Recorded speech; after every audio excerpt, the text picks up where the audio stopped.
Good. So, guys, it's the final part of the day. I can't believe it's 2:15. We've got 45 minutes left. So it's a good opportunity for us to hear from some graduates and apprentices now, and find out a little bit more about, I guess, what I'm interested in. And it's up to you guys where you go with this. But I suppose your story today, how you got there, what were some of your learnings along the way? Did you go to uni? Did you not go to uni? Why did you? Why didn't you? What do your mates do? How do you compare yourself versus your mates, etc.? Just to really try and bring it to life in terms of students who are sat there in year 11, 12, 13, thinking, right, where do I go? And then if you can, it'd be great to find out a little bit more about why Experian and how you got there as well. I can ask you guys the questions. Students can ask questions as well. But maybe if we start with Amy, just with a bit of an introduction to yourself. Hiya. So I'm currently studying the Digital and Technology degree at Nottingham Trent University. I've just started my third year there. And sorry, what was the other question? Yeah, there was loads of framing. Actually, sorry, I didn't really ask you a question. So you're I lost track. Digital degree at Nottingham Uni. Yeah. What does that mean in layman's terms? Are you actually at university, or is it an apprenticeship?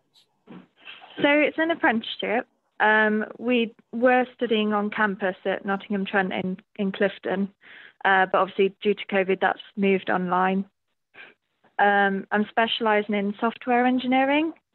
So we're learning a couple of different programming languages, a bit of C++, a bit of Java, Python, and sort of doing a bit of work around system analysis and design. Fantastic. Yeah. No, it's great, Amy. I think that's where we'll start with everyone to introduce. And guys, for you at home, make a note of who you want to ask questions to. Stick it in the Q&A box. So if you want to ask Amy, go, this is a question for Amy, and I want to ask her this, and I'll ask it. So we've got Amy, digital degree, apprenticeship at Nottingham Uni, specialising in software engineering and does things like Python, etc. I wonder if that's of interest to anyone. Amy, we'll come back to you shortly about your story and how you got there and why you chose that route. Seamus, over to you. Thanks, Amy. Yeah, it's Seamus, not Seamus, but it was a good attempt. Yeah, just for the purpose of the audience, I guess I'll just start with A-levels I studied were business, IT and history, and I chose to go to university to Loughborough, studying information management and business. I'm currently on the graduate program for IT service management. On the graduate program? That's correct, yeah. So just over a year into the graduate program, so go up until September. That's been running on for 1 year. And fellow Loughborough alumni, same as myself. Good man. Seamus, is it? No, Seamus. Seamus. I'm bad at names, I'm sorry. That's fine, no problem. I need to write it phonetically. I'm a bit dyslexic around that. But that's great. Thanks very much. Elena, or have I got that wrong? Yeah, no, you actually got it right, which is surprising. Yeah, thanks. Yeah, so for my A-levels, I did psychology, geography, and biology. And then I went to university, so I went to the University of Birmingham and I studied psychology. And then I went to Aston University, which is also in Birmingham, to do a master's in organisational psychology and business. And then I started on the Experian HR graduate programme in October 2019. So just over a year ago now. Okay, interesting. And my first question for you, Elena, is do Experian have HR opportunities as apprentices or not? Do you know? No, so we don't have HR apprenticeship opportunities. And then the same with the graduate program is that it sort of changes year on year. So sometimes they recruit HR grads and sometimes they don't. But yeah, not on an apprenticeship level, unfortunately. At the moment, who knows? Well, exactly, and that goes back to actually there's stats that say that there's more roles available for graduates because it's been going longer. Therefore, there's more graduate roles available, right? Whereas apprenticeship's a little bit newer. Maybe there's less roles available, such as HR, for example. So Elena's chosen to go to uni to get into what she loves, which is HR, but maybe she couldn't have done that at Experian through an apprenticeship route. Is that fair to say, Elena? You're nodding your head. Yeah, I think that's fair to say. I think apprenticeships are, like you said, quite up and coming. Like traditionally, they've been a lot more like practical or, those kind of like hands-on, I don't know how to describe it, roles. But now like more and more employers, because of the apprenticeship levy, are taking up apprenticeship in things like computer science, like Amy was referencing. And I think it's only going to become more and more of a popular choice. And the more popular it becomes, the more breadth of courses that employers will offer, I think. No, exactly right. And to contradict that stat before we come to Chris is the fact that if you apply for an apprenticeship role, 39 other people have applied for it. So the stats say with big, large companies, if you apply for a graduate role, 60 other people are applying for it. So again, yes. if you know what you want to do, then it might be worth applying for an apprenticeship and at least having a go, because you might have more chance. Yeah. I think graduate roles are hugely competitive. I mean, you can have like 300 people, not necessarily all of those people would be eligible, but you can have like 300 people applying for a grad role. So yeah, definitely high competition because university is such a popular route. Indeed. No, well said. And Chris, sorry to hold you up there, but over to you. What about your journey? So I suppose I'll start with the guys with my A-levels. So at A-level, I did economics, PE and sociology. Feels like ages ago now. So then I had a year out and then working at a car dealership. So it's pretty hardcore sales environment. And then, I spotted this degree apprenticeship came up. Wanted to make kind of something out of the degree, the A-levels that I got. And I always wanted to get a degree. It was always like a stopgap, that job that when I worked at the car dealership with like a family business. Then joined Experian on the business sales program. So currently working as well as doing a degree at Leeds Trinity. It's like, I suppose, like 80-20%. You go there a few days a year, I suppose, but due to COVID, a majority of it's been online. So yeah, that's kind of my journey so far. And what's the job role, Chris? I'm an account manager. I suppose there's a little bit of sales involved, and there's a little bit of managing a current account base. So I work with a number of different businesses, mainly councils and local authorities at the moment. And is that a degree level apprenticeship, or you're going to university on your own accord? It's a degree level apprenticeship. Sorry, probably didn't make that very clear. No, it's fine. All right, cool. So we've got Chris, degree level apprenticeship. Two degree level apprenticeships and 2 grads. There we go. Right, guys, questions in the Q&A box. I think I've had a few in the chat box. I'm just going to go to here. Right, okay. Expand a bit more on HR. Before we do that, I just want to go through everybody again, starting with Amy, and then we'll just go down, just in terms of like why you chose the route that you've taken. And your journey to it, just in terms of anything that you can give, maybe some challenges, or for example, my journey was I failed to get into uni, so I took a gap year to give myself a bit more time. Just anything that you can enlighten us on in terms of your journey to date from A-levels. Would you like me to make a start? Please. Yeah. So for me, I did my GCSEs and I did my A-levels.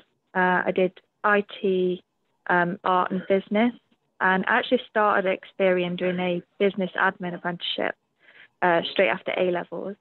I chose to do that because I didn't feel like I wanted to carry on in education at that point. I wanted some hands-on experience in a job so I could learn new skills.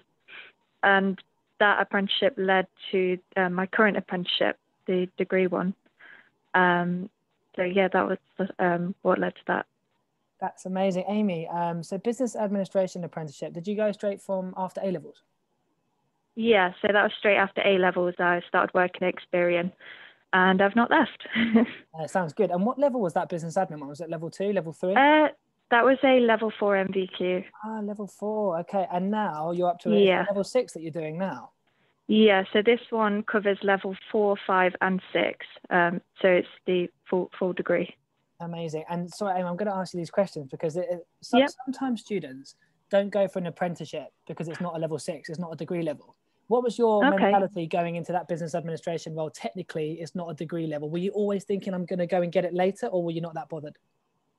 So a lot of people think it is really important to have a degree, and it can help in certain fields. It can definitely help with your career.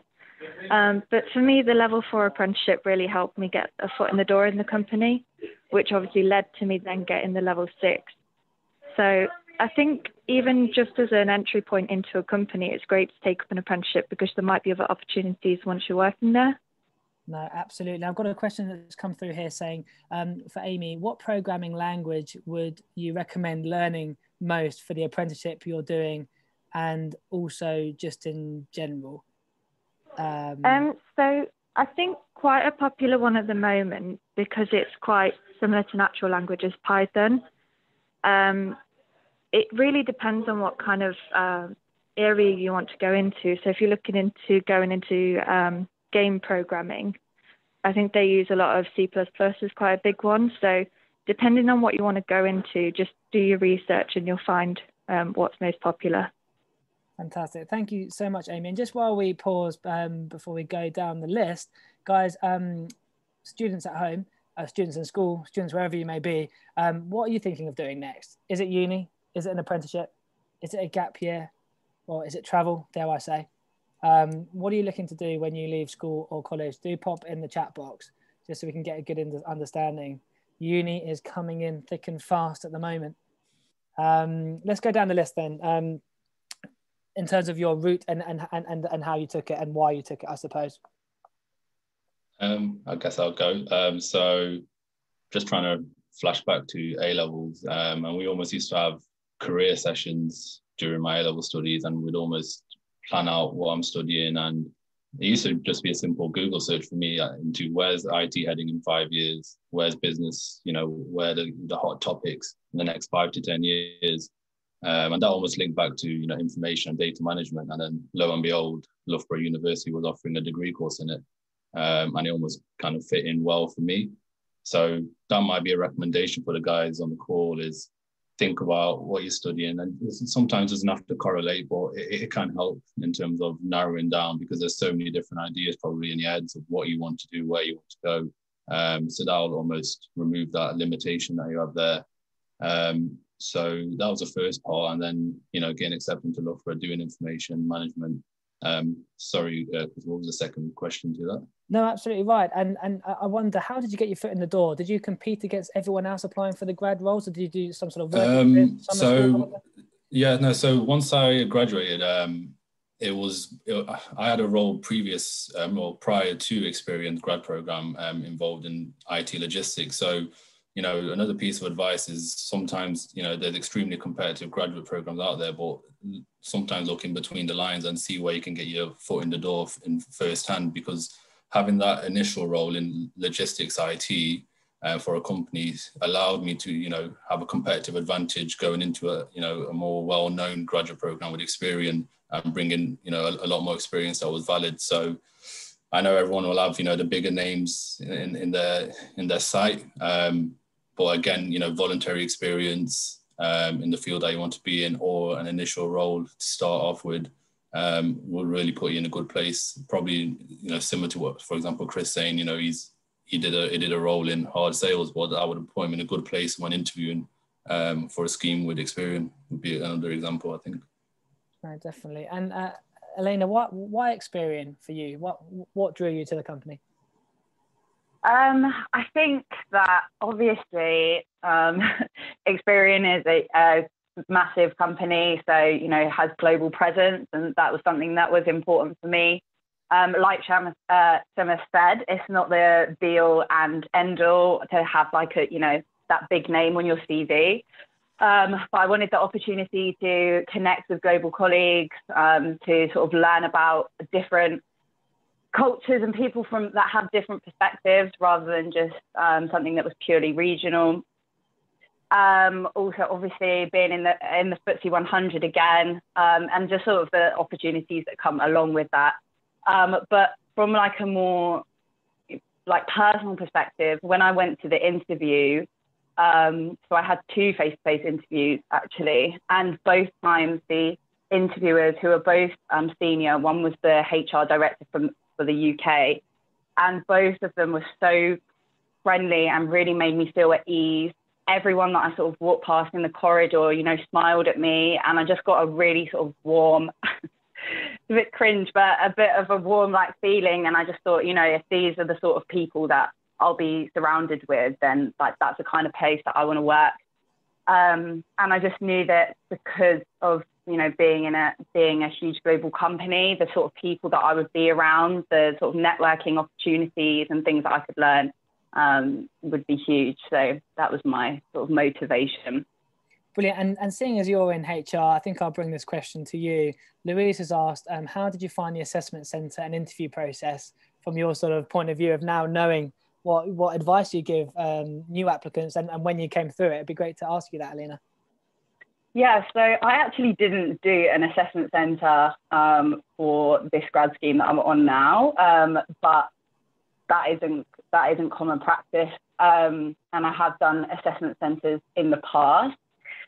So in terms of like the interview itself, that's something that I was pretty confident with. I felt like me doing my master's and a master's that was relevant to HR really, really helped me, you know, engage with the interviewer and talk about HR related topics. So I didn't mind that. I'd worked for Lloyds Bank as like a customer service assistant for 3 years. I did volunteering. So I had quite a lot of different experiences to draw upon, which is key for when you're doing a competency-based interview.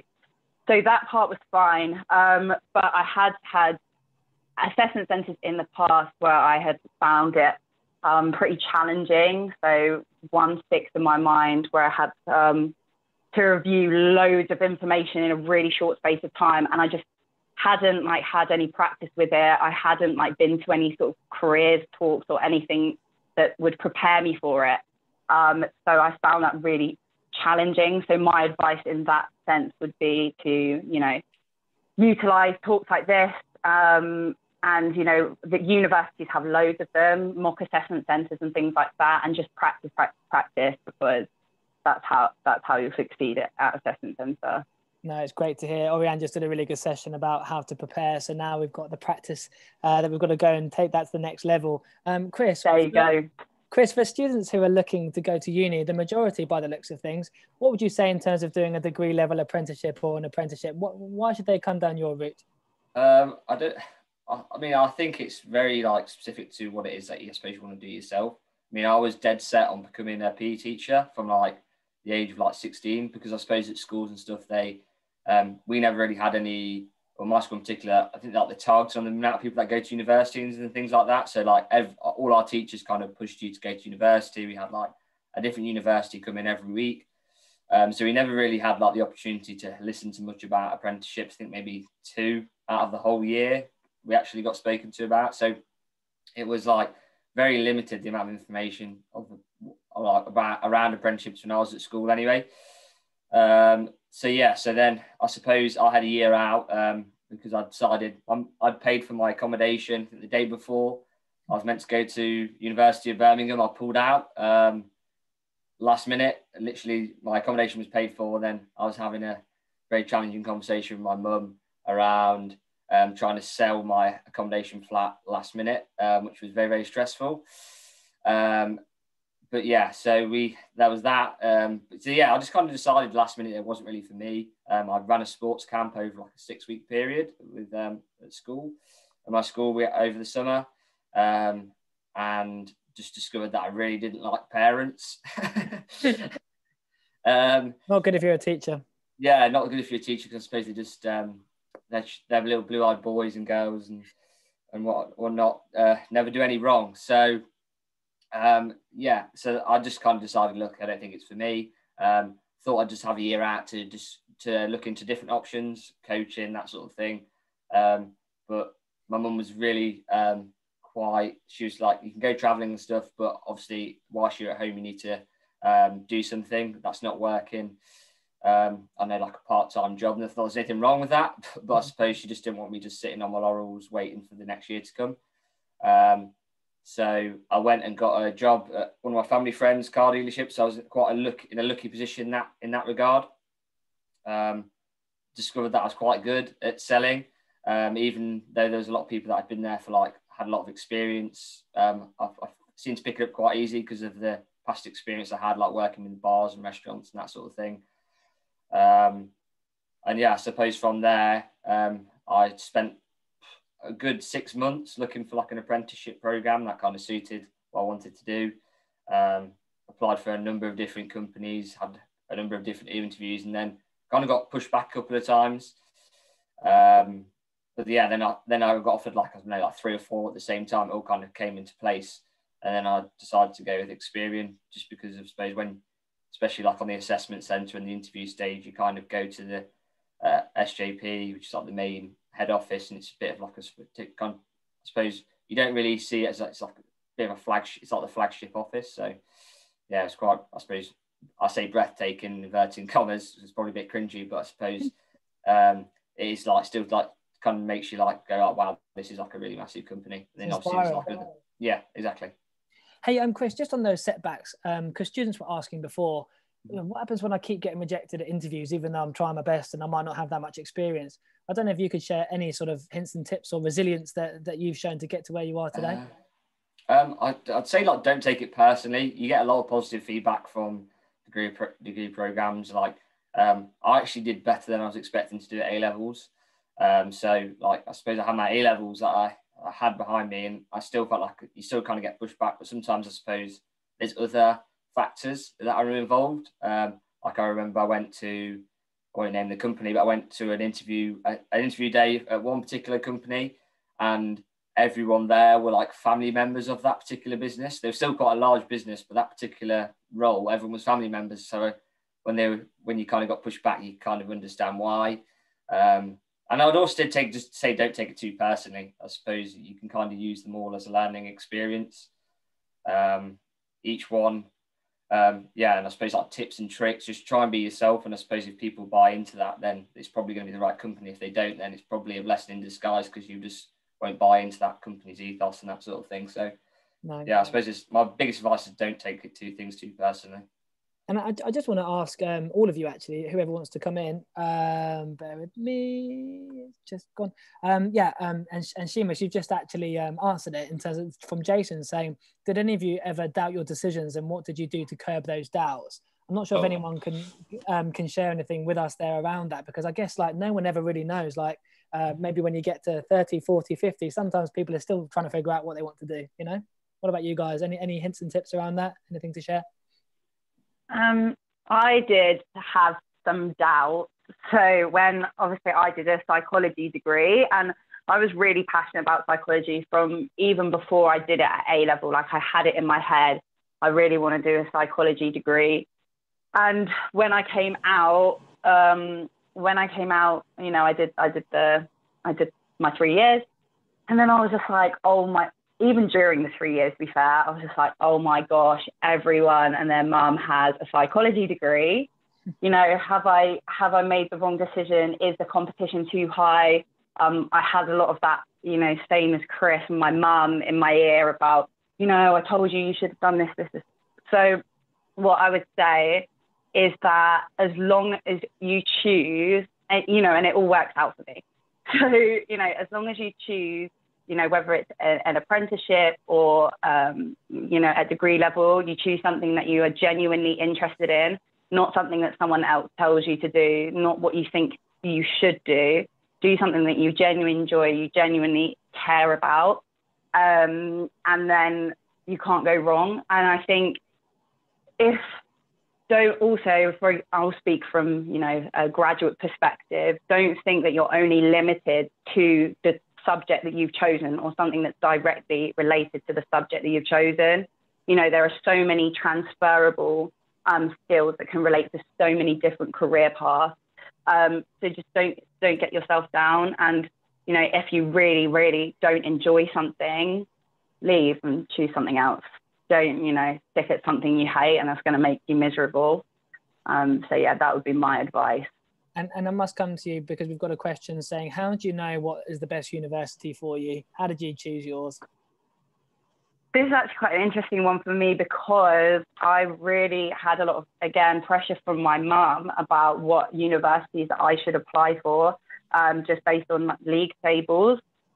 So I think, you know, it is league tables can sort of help like guide your decision, but the most important thing is looking at the content of the course that you want to apply for. So like either a psychology degree at University of Birmingham and a psychology degree at the University of Bath can have completely different or quite different curriculums and things that they focus on and things that you learn. So I'd say, number one, look at the course content. And then secondly, go and visit, I don't know what's happening with this situation, but go and visit the actual unis, visit the city or wherever it is, and get a feel for it. Can you actually picture yourself there? Because I went to Bath, I went to visit Bath, and I had so much pressure. You know, it was the third best after Bath and Oxbridge, and I just didn't like it. I just couldn't see myself there. I just thought I'm going to be unhappy here.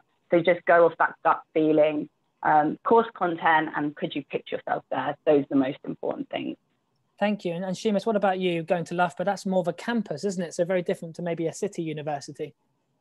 Yeah, any partying had to go out of Loughborough because it was quite a small town. But no, in terms of the campus, the business school was well renowned in that perspective. I echo what Elena says. I had to visit, and I know it's difficult with the situation right now and how they're aligned. That's why I'm not too aware of that. But that was one of the key points for me. I think employability and the reputation that the university has within the country was another important factor for me, and researching into that. Their research as well, their research capabilities, I think it was another one that linked into reputation. A little bit of the league table, I couldn't help myself. That's just how I was. And I know different people value different things. So, that's perfectly fine and acceptable. I guess that just reflects on how well the university is seen again. That helped a lot. And then the course, of course, yeah, it was extremely important. Because as I was mentioning in terms of the A-level, when I was in A-levels researching where's the world heading in 5 years, 10 years time, data being, a massive thing. It just linked directly back into that, and it was a relatively new course. Not a lot of other universities were doing it, so Loughborough stood out massively in that sense, and that'll reflect back on everyone else doing their A levels. Look at the course, look at what you're studying now in A levels. What interests you most, and is it covered and enhanced in the degree that you'll end up studying if you do go that route, or even in an apprenticeship? It's the same principle. Yeah, brilliant. And I'm just going to come to you before coming back to the rest of the panel, guys. And if you've got any questions, do pop them in, because we're going to come to a close shortly. There's a few things to sort of round up on. And we've heard from graduates and we've heard from apprentices at Experian. What advice would you have for people who are umming and ahhing around it? Ultimately, is it all about me as a learner, or should I be going down one particular route? I wonder. It's probably going to be a horrible answer that is not going to help anybody. But the truth is, there is no right or wrong at all. It's about what's best for you.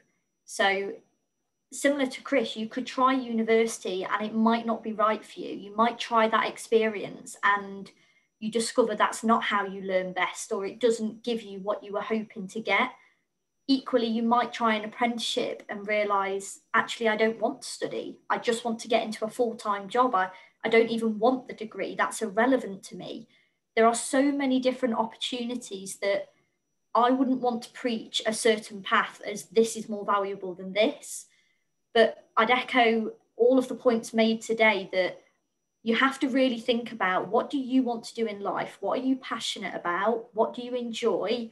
Where are your interests, and where could that career take you? I think if I look back 5 years ago, I had no idea I would be sat here in this role, in this position. I could not have predicted that. So even if you get a job or you get an apprenticeship or you go to university, you're not restricted by that pathway. You have so many other options. And remember that wherever you start, that's not where you're going to finish. We're not going to be in the same job in 50 years' time. The world is changing rapidly. COVID is a prime example. So take a risk, try what you're passionate about, give things a go. And as long as you have the determination and the resilience and the grit to keep trying to succeed and push yourself, you will get to where you want to be eventually. No, I love that. Yeah, thank you very much. And I just want to really quickly go to everyone one final time in terms of what type of person do you think would do well in your role? If I'm sat here not having a clue, maybe I did business studies, PE and IT, didn't have a clue where I wanted to go. Can you just maybe give us a little bit of help? Why should I come into HR or business development, whatever that might be? Whoever wants to go first, we'll get through you all if that's okay, just really quickly. Is the question what sort of person would do well? Yeah. What recommendation? What sort of person? Like, what would I enjoy? What would I be good at potentially to do well in your line of work? Do you want to kick us off? Yeah, I'm just having a think. I know it's tough. So I think it is a bit cliche, but I think enjoying working with people, enjoying sort of like collaborating with others. A lot of the work that I do personally is a lot of project work.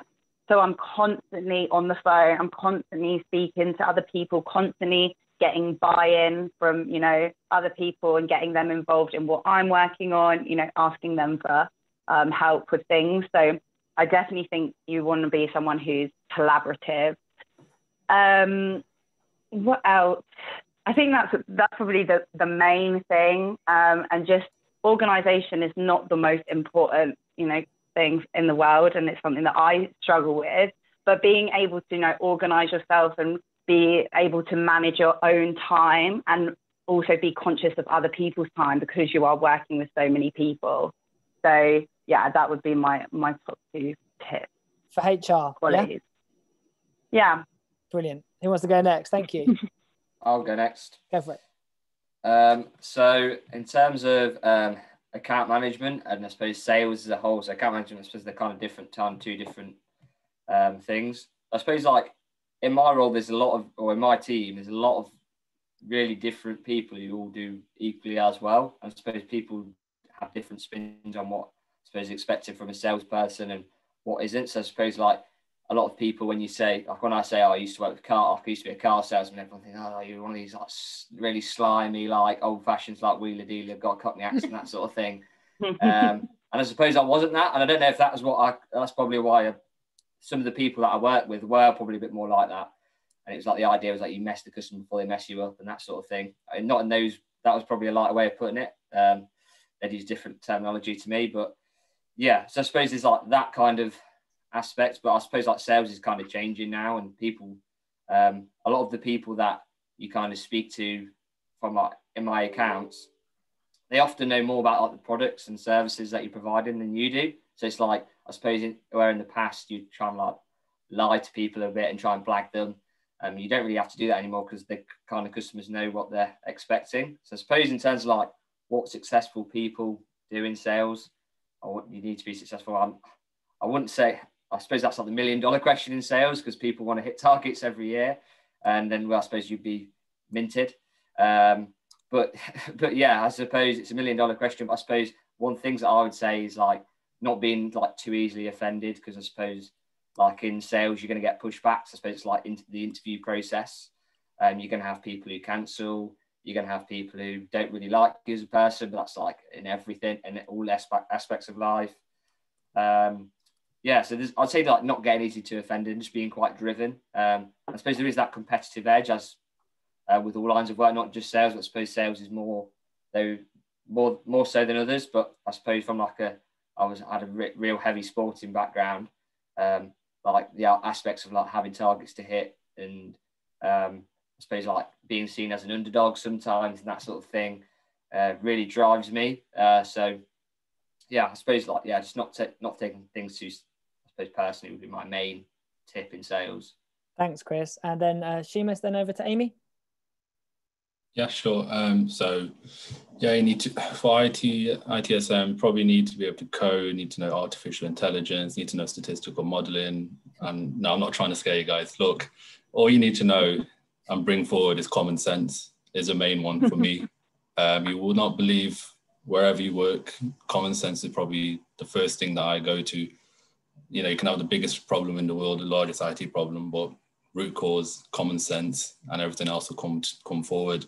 You know, and that goes with the degree and the point Elena was making. Transferable skills work on those and we'll teach you the rest. Experian will teach you. I came in here, I wasn't an IT specialist, but they'll teach you, and then what you bring in terms of competencies will help. So don't panic about all that other stuff. It's good to get background knowledge in those, but just remember those transferable skills. That's what I'd say.